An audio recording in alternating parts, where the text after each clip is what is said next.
Good morning and welcome. I am Stephen C. and you are at Steve OC's on TikTok Live today, Sunday, June 29th, 2025. It is 11 a.m. Central Time.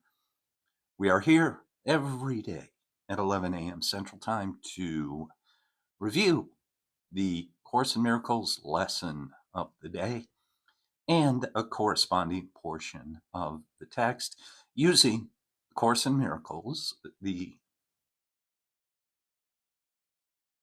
practice of the Course in Miracles and the study of the Course in Miracles as a framework and a launching pad for our spiritual discussion, self-inquiry, our impartial self-observation, discussions of metaphysics, esoteric Christianity, alchemy, Hermetic science. All of these topics are available and we discuss them every day in one form or another. If you cannot find us at 11 a.m. Central Time, you can go to my YouTube channel. The link is in the account bio, or you can search on YouTube at Steve O'C's, STEVOSEES, and find 179 previous downloads, transmissions, broadcasts that have been transferred over to YouTube, 150 hours of these very types of discussions. So thank you for being here. Thank you for hanging out. Please like this live, share the live, and follow this account if you are interested in spiritual subjects, Hermetic science, ancient wisdom teachings, mystery school teachings, initiatic science, all those good things, psychic energies, psychic abilities. These are all part and parcel of the discussion here. So welcome. Good to see you. I like to begin each session by reading and covering the introduction to the Course in Miracles as a grounding exercise, as an exercise in orientation, an opening prayer, if you will, to set us firmly, to ground us firmly in the correct vibration, an open vibration, a vibration of inquiry into ourselves and our conditioned consciousness, and into the liberation and freedom of our consciousness. The introduction to the Course in Miracles reads, "This is the Course in Miracles. It is a required course. Only the time you take it is voluntary. Free will does not mean that you can establish the curriculum. It means only that you can elect what you want to take at a given time. The Course does not aim at teaching the meaning of love, for that is beyond what can be taught. It does aim, however, at removing the blocks to the awareness of love's presence, which is your natural inheritance. The opposite of love is fear, but what is all-encompassing can have no opposite. This Course can therefore be summed up very simply in this way: nothing real can be threatened, nothing unreal exists. Herein lies the peace of God." I just love those two paragraphs, those 14 sentences that outline the Course in Miracles. What is the purpose of the Course in Miracles? What is the result of the Course in Miracles? Why is the Course in Miracles important? So a very direct, succinct summary that poses those questions and answers them, as the Course is wont to do. So currently, today, Sunday, June 29th, 2025, we are on the last day of our 10-day review.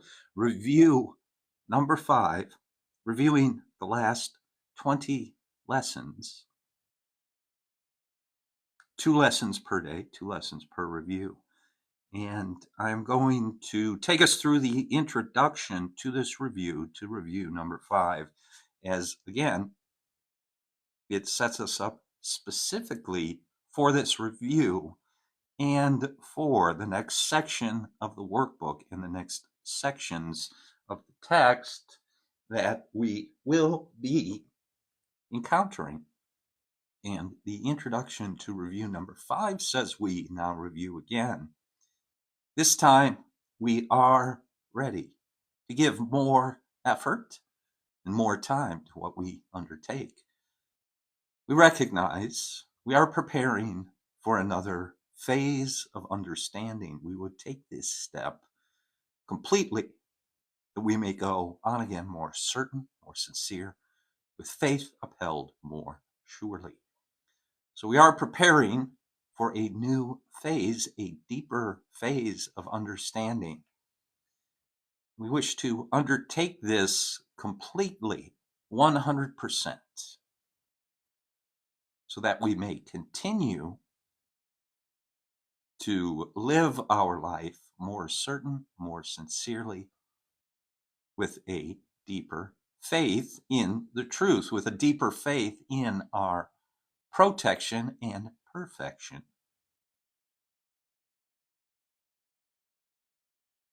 With that in mind, it says, however, our footsteps have not been unwavering, and doubts have made us walk uncertainly and slowly on the road this course sets forth. But now we hasten on, for we approach a greater certainty, a firmer purpose, and a surer goal. And as we mention often and discuss often, the course describes itself as a time-saving device. The course is interested in saving time. The course is interested in leading us on a path outside of space and time, or we can also say it is teaching us how to control space and time. How to forget about the past, not worry about the future, to remain in this moment of now, as the Course calls it, this holy instant. This holy instant, which is one instant which penetrates into the heart of eternity. And there we remain in the eternal. Internally, in the eternal, perfect, whole, and complete, safe, abundant, wealthy, prosperous, happy, joyful, and free. And it specifically sets out a prayer here for the next 2 paragraphs. It says, steady our feet, our Father, let our doubts be quiet and our holy minds be still, and speak to us. We have no words to give to you. We are adopting a listening attitude here, and we know that we will be answered. We will be instructed. We will be fortified. We would but listen to your word and make it ours. Lead our practicing as does a father lead a little child along the way she does not understand. Yet does she follow, sure that she is safe because her Father leads the way for her. So do we bring our practicing to you, and if we stumble, you will raise us up. If we forget the way, we count upon your sure remembering. We wander off, but you will not forget to call us back. We're being honest here. We're being pragmatic. We're being practical. We understand. We can only practice perfection. We are not perfect. We seek perfection. We recognize our perfection in heaven. We recognize our perfection in the mind of God. God does not see us as fallen. God does not see us as sinful. We are as God created us. We have wandered away. We have turned our back. We need to turn and return. Turn the other cheek. Put the darkness behind us. Get thee behind me, Satan. Get thee behind me, egoic consciousness. Get thee behind me, selfishness. Get thee behind me, seeking for power, self-centeredness.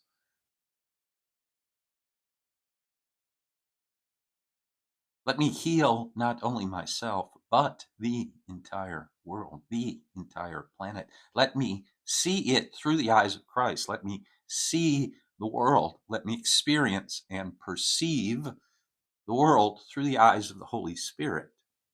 We wander off, but you will not forget to call us back. Quicken our footsteps, that we may walk more certainly and quickly unto you. And we accept the word you offer us to unify our practicing as we review the thoughts that you have given us. God has given us gifts. God has given us a perfect mind, a way to think, a thought system, a cosmology, a thought system that explains the universe, a thought system that explains the meaning of the universe, our place in it, our purpose in it. It has been given to us as a gift. It is our job to accept the gift. Do you like accepting gifts? Can you accept this gift? Or will you say, no, no, no, no, no, no, no, I'm good. I'm good. I don't need this gift. I got it. Everything's cool. I'll be fine. Now, it also offers us another thought, which is the central thought of this review and this practice period. This thought is, God is but love, and therefore so am I. God is only love, and therefore so am I. Therefore, I am only love, a non-dual consciousness. As we live in duality, as we dream that we perceive both good and evil, we realize there is only one. We seek a non-dual perception.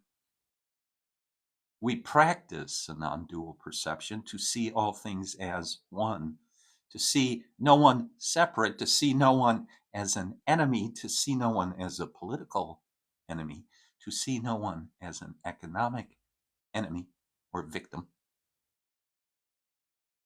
To know the truth, to extend the truth, to be an example of the truth. So God is but love, and therefore so am I. It says this is the thought which should precede the thoughts that we review. Each thought we review but clarifies some aspect of this thought, or helps it be more meaningful, more personal, more true, and more descriptive of the holy self we share and now prepare to know again. We share a holy self, one self, capital S, holy or whole, no one excluded, no one left outside of this communion, this community, everyone included. And it says, this self, capital S, alone knows love. This self alone is perfectly consistent in its thought, knows its creator, and understands itself, is perfect in its knowledge and its love, and never changes from its constant state of union with its Father and itself. It is this that waits to meet us at the journey's ending, this perfect self. Accept this perfect self now. Begin to think about this perfect self now. Cars, the houses, the relationships, the money will come. All those things will be added. Begin to think about, begin to dwell upon this self with capital S. Every step we take brings us a little nearer. Every moment we practice, the Course says, shortens time immeasurably. We seek to quicken our pace, as we just read. We seek to find the end right now. No more delay, no more seminars, no more workshops. We know it, we are it. We behave as it, and it is apparent that we are it, capital S, self, one self, everywhere, in every one, shared and complete, whole or holy. This review will shorten time immeasurably if we keep in mind that this remains our goal. Let us raise our hearts from dust to life as we remember this is promised us, that this Course was sent to open up the path of light to us. This Course was sent to open up the path of light. This is what this Course is about. This Course is another gift in and of itself. It teaches us step by step how to return to the eternal self we thought we lost. And now Jesus says, I take the journey with you, for I share your doubts and fears a little while, that you may come to me who recognize the road by which all fears and doubts are overcome. We walk together. I must understand uncertainty and pain, although I know they have no meaning. Big statement there. Major concept. Deep concept. Are you willing to take the time? Are you willing to make the effort? Do you have the courage to penetrate into a statement such as that, in which you understand uncertainty and pain have no meaning? Since they are meaningless, they do not occupy our consciousness. They do not occupy our thoughts. They do not exist. They are meaningless. The definition of non-existence is meaninglessness, because existence, because life is meaningful. And this is the reasoning process by which the Course in Miracles proceeds. It uses this type of reasoning process to place us at the altar of truth within ourselves. If we follow the reasoning process, if we practice the reasoning process, life is the positive aspect of existence. Life is existence. Life is meaningful. Therefore, existence is meaningful. Therefore, non-existence, the big D, as we call it, the opposite of life, the big D, non-existence is meaningless. Therefore, being the opposite of meaningful, being the opposite of life, therefore it is meaningless. Meaningful is existence. Meaningless is non-existence. So that is the reasoning process that the Course in Miracles sets out. That is the reasoning process, the new paradigm, the new thought, the new man that is created, the new man and woman, the new child that is born in consciousness, born again, the second coming of the Christ, born in you, that this Course sets out. Continues and says, yet the Savior must remain with those he teaches, seeing what they see, but still retaining in his mind the way that led him out and now will lead you out with him. God's Son is crucified until you walk along the road with me. My resurrection, Jesus' resurrection, comes again each time I lead a brother safely to the place at which the journey ends and is forgotten. The resurrection continues. The resurrection is immediate. It is not in the past. It is in this holy instant. It is eternal, once and forever. Tap into it, hook into it. I am renewed. Each time a brother learns, there is a way from misery and pain. I am reborn. Each time a brother's mind turns to the light in him and looks for me. I have forgotten no one. Help me now to lead you back to where the journey was begun and to make another choice with me. Okay? To remain outside of space and time, to be free, to be liberated, to not be confined to space and time, to be able to visit space and time, to be able to freely operate in space and time, and to freely leave space and time, to return to the eternal. This is the manipulation of consciousness.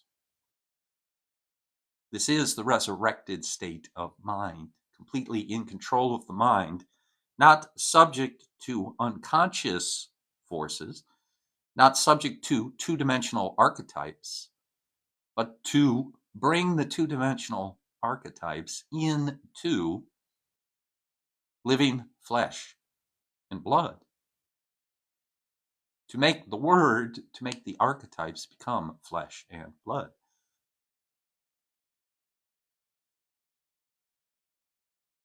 Jesus continues, release me as you practice once again the thoughts I brought to you from her who sees your bitter need and knows the answer God has given her. Together we review these thoughts. So this is a reference to the Holy Spirit, the Divine Mother, the Divine Consort, the Holy Sister, the Divine Feminine Wisdom, Sophia, Shekinah, the positive aspect, the luminous aspect of the Divine Feminine, taught Jesus, illuminated his mind,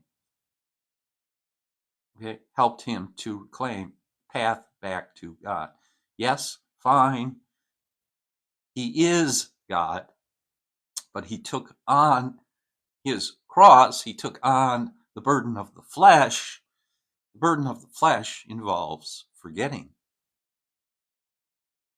So what do you suppose was happening, as we said yesterday?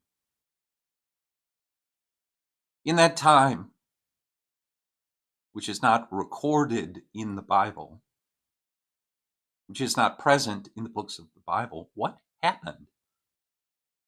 For half of Jesus' life, between the age of 13 and 30. What was he up to? Where did he go? What did he do? Perhaps he himself was on a course of study. There are apocryphal teachings, stories, apocryphal texts that explain the lost years of Jesus, as they are called. So perhaps we can have an open mind if we can allow our imagination some freedom. Perhaps we can imagine that Jesus himself was studying or reminding himself of the truth of being. And then when he returned to the Holy Land, when he returned to Jerusalem, he began to teach and heal. So he began to share the gifts which were reactivated in him.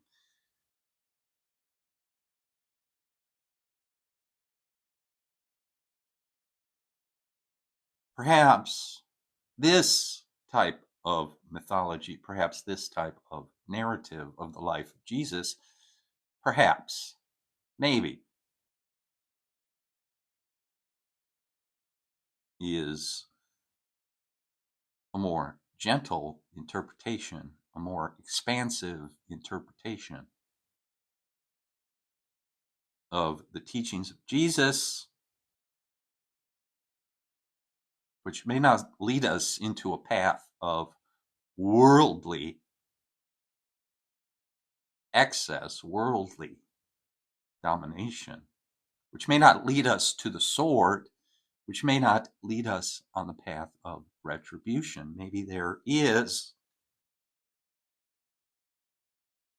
a supplementary interpretation of the life and the symbolism and the metaphor of the Christ. And this is exactly what the Course in Miracles offers to us.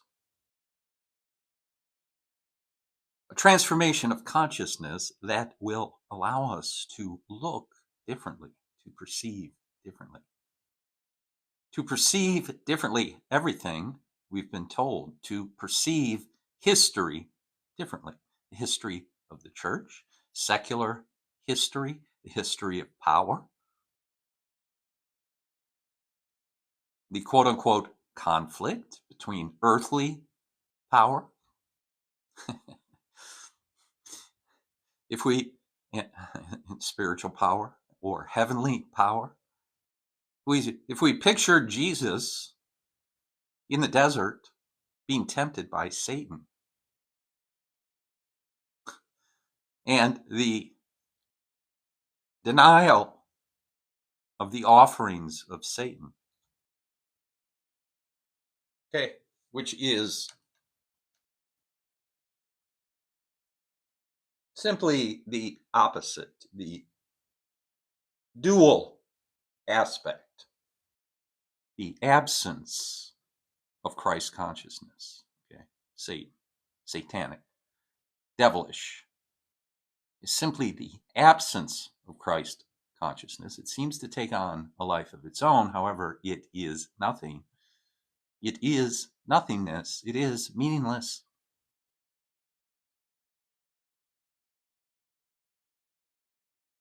All those things were offered to Jesus. He denied them. And so the Catholic Church, the Roman Empire, picked them up for him. Right? Can you see it? Can you feel it?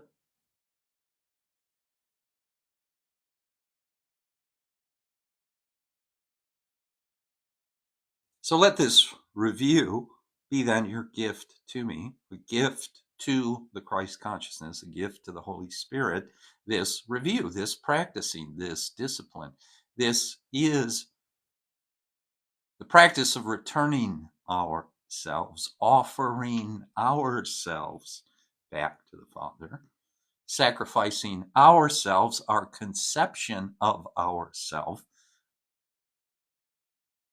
small s, little self, egoic self, okay, offering that to the Father, giving that up, turning it over, surrendering,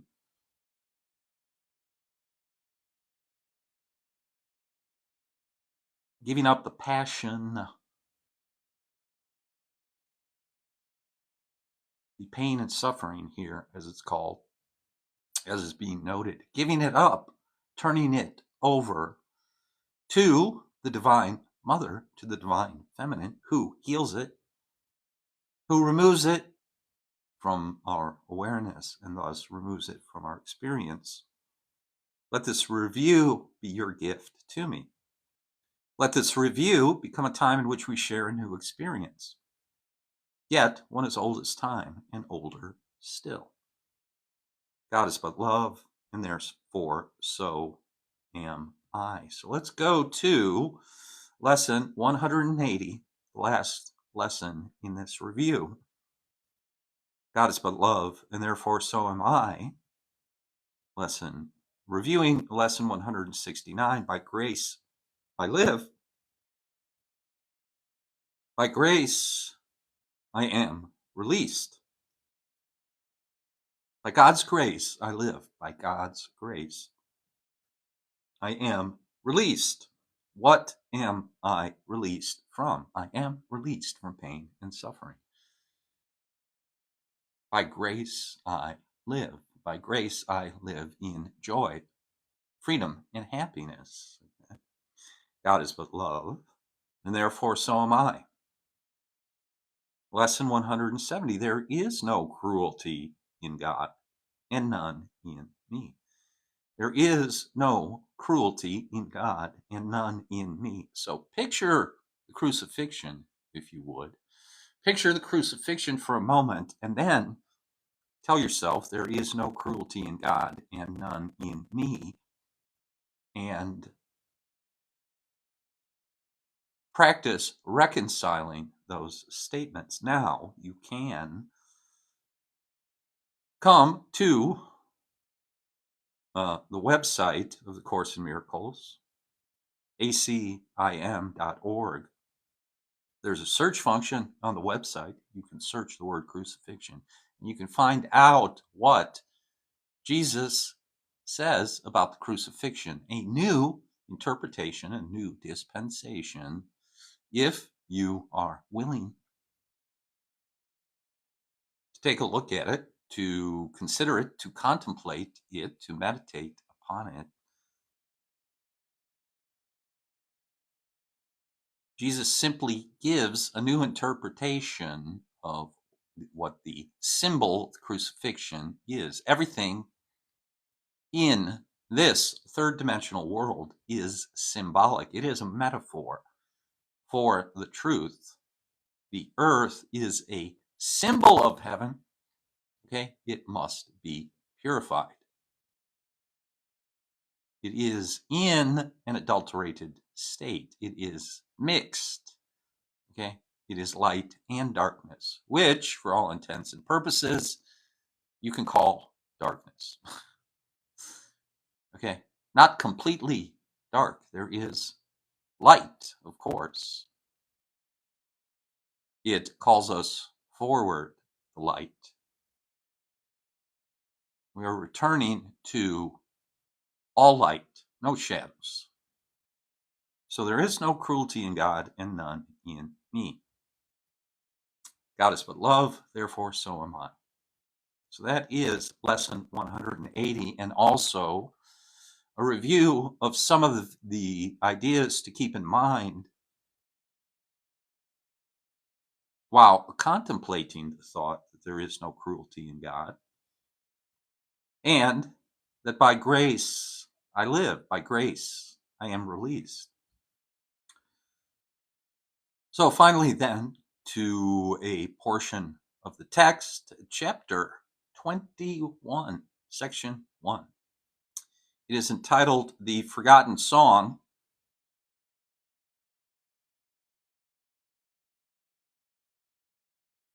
And the metaphor here is about a melody, a tune, attunement, a tune, a tone,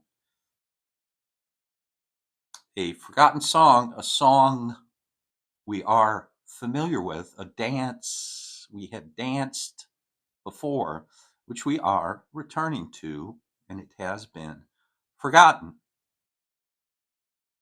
And so it says, never forget the world, the sightless see, quote unquote, the sightless, the blind, must be imagined, for what it really looks like is unknown to them. Right? So if we are blind, if we are spiritually blind, which technically you could say, even though we may see to some degree spiritually, we may still be blind as far as seeing all of it is concerned. So Never forget, do not forget this idea, it says, that the world the sightless see must be imagined, implying that the world we see is imagined. It is a dream. It is an illusion, a hallucination, a simulation. And the Course in Miracles calls it all those things except simulation. It does not use the word simulation. Although we could look up the word simulated. I think probably the word simulate could be in this text. Never forget the world the sightless see must be imagined, for what it really looks like is unknown. They must infer what could be seen from evidence forever indirect and reconstruct their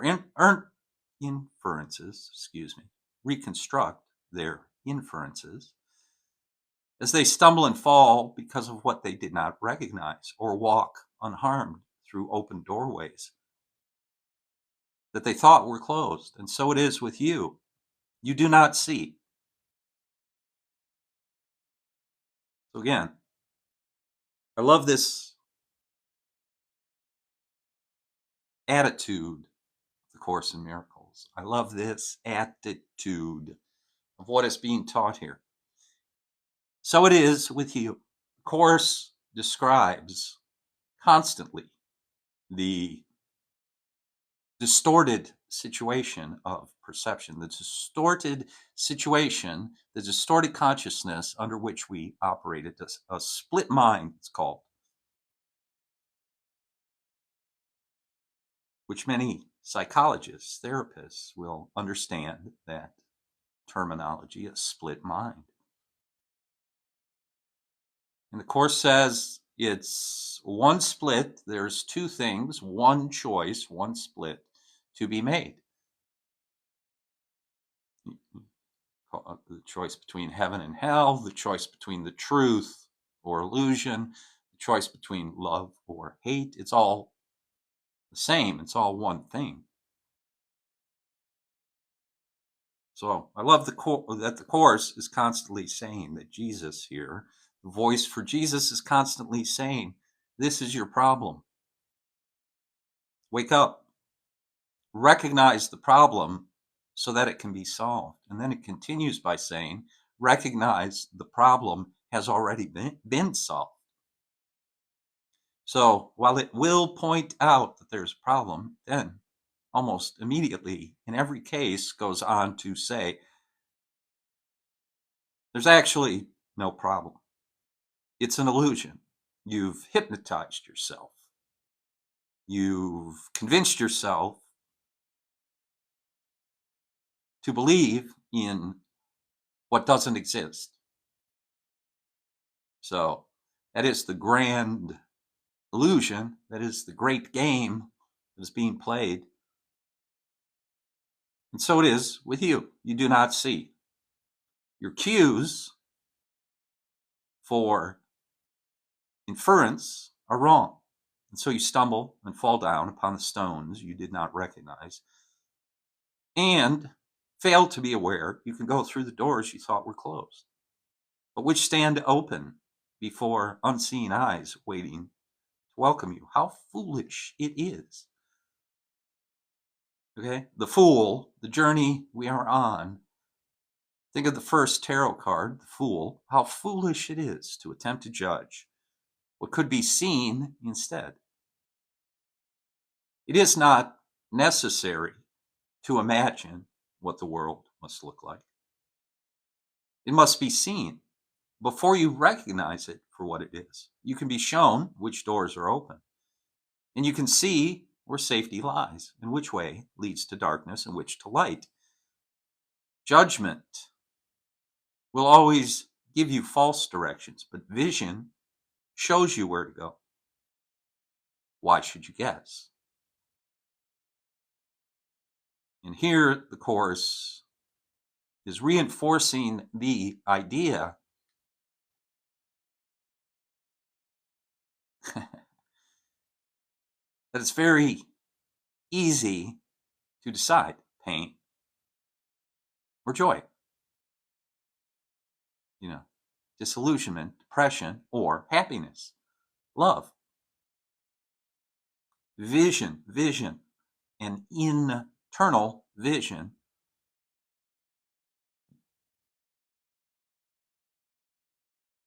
Not what we see with our eyeballs. Okay, the eyeballs, of course, says the body was created to prove to us our incorrect premises. So we adopted incorrect premises, the foundational premise that we are separate from God. We adopted that premise. Time and space were created. We finally evolved out of the muck physically. Okay? We had already entered the muck in thought, in emotion. Okay, we finally emerged physically, and the body is the symbol of that journey. History is the symbol of that journey.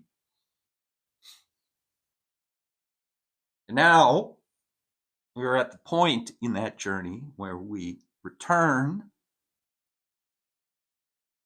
as the prodigal son does. We begin to return, we begin to journey home, thinking to ourselves, there's got to be something better than this. Okay, so continuing here, paragraph 3, of course, says there is no need to learn through pain. There is no need to learn through pain, and gentle lessons are acquired joyously and are remembered gladly. What gives you happiness you want to learn and not forget.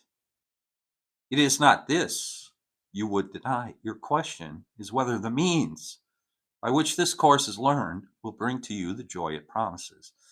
So it has made this distinction before that we may have accepted the end we desire. We may have accepted joy, happiness, peace as the end we desire, but we may not and probably have not accepted the means. We resist the means. The means are forgiveness. Resist the means. The means are forgiveness. Are accepting the idea of forgiveness and practicing forgiveness.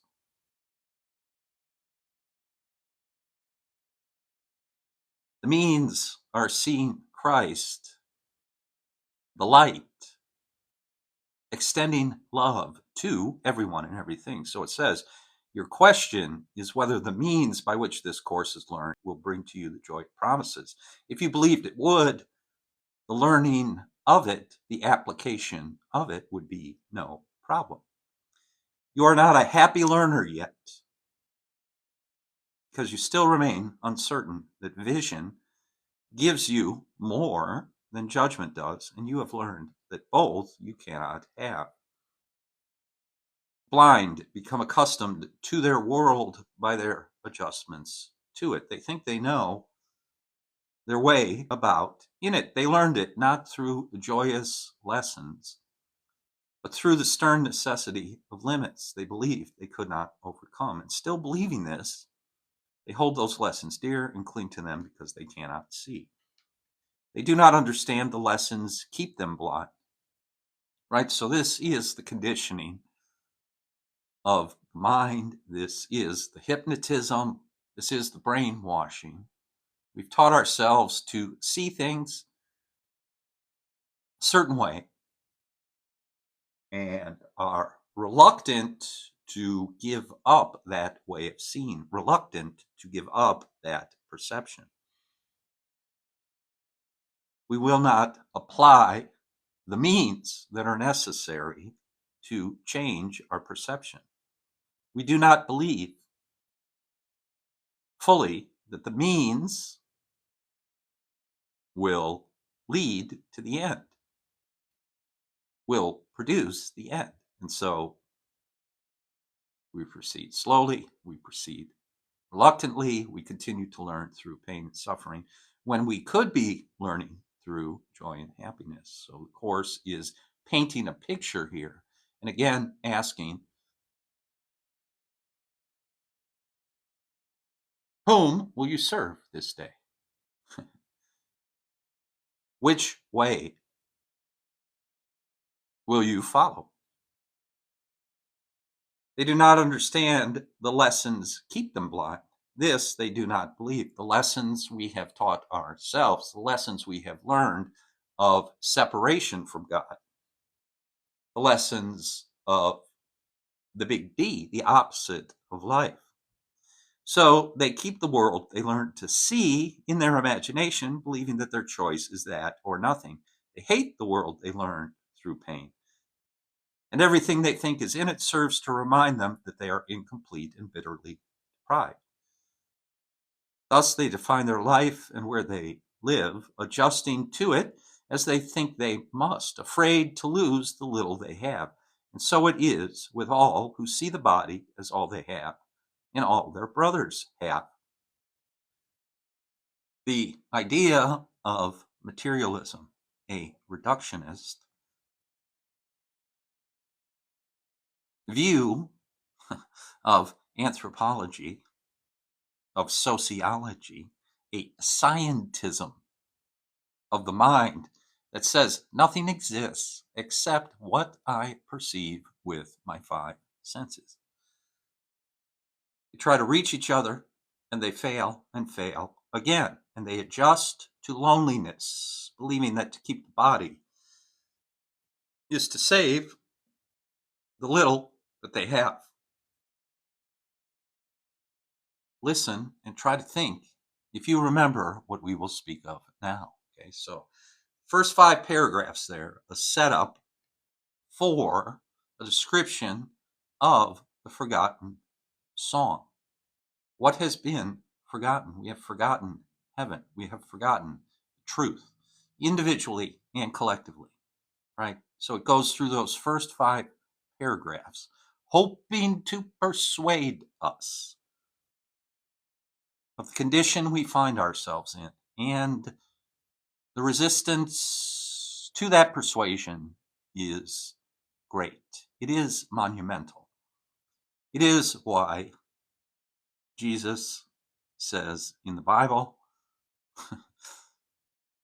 he talks about removing mountains, removing mountains. Listen, perhaps you catch a hint of an ancient state, not quite forgotten, dim perhaps, and yet not altogether unfamiliar, like a song whose name is long forgotten and the circumstances in which you heard completely unremembered. Not the whole song has stayed with you, but just a little wisp of melody, attached not to a person or a place or anything particular, but you remember from just this little part how lovely was the song, how wonderful the setting where you heard it, and how loved those who were there and listened with you. Okay, so now painting a beautiful, beautiful picture in our imagination of what we have abandoned, of what we have walked away from. Okay. The notes are nothing. You have kept them with you, not for themselves, but as a soft reminder of what would make you weep if you remembered how dear it was to you. Have you ever cried when that sense of oneness overtakes you, that sense of security overtakes you? Have you ever cried? Because it would make you weep if you remembered how dear that original state of creation was and is. You could remember, the Course says, yet you are afraid, believing you would lose the world you learned since then. And yet you know that nothing in the world you learned is half so dear as this.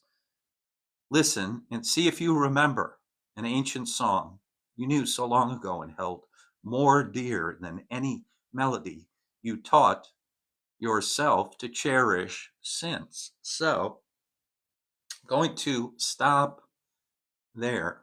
There's a couple, 3 or 4 more paragraphs that I would suggest you go and check out yourself at acim.org. Go check it out.